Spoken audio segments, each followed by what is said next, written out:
Hello, I'm Luke from Smallfish. Today I'm going to show you how to override specific materials in a model. And to do that we're going to use material attributes.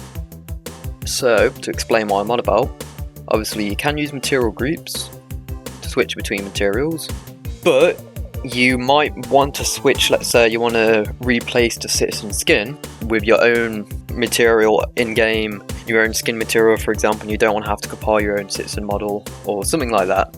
Currently what happens is when you use material override with material, like this, where we set material override and we just provide a material, quick load up this, what will happen is every single material in your model will be replaced. So look at the eyes as well. It's replacing every single material, which you might not want that to happen. So what you can do is you can use material attributes to specify what material is what.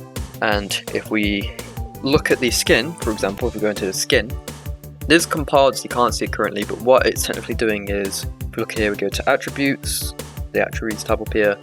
Here it will have an attribute called skin and a value of 1. So I'd show you can click add and you can name it skin, for example. You can name whatever. I could name it small fish or whatever.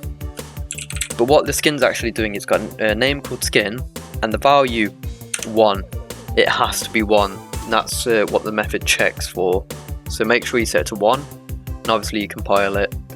In this case all the skins have already got the skin attribute with 1 and all the eyes have already got eye attribute set to 1. So what we can do now is, in that method you can now provide a second input, and that second input is an attribute name.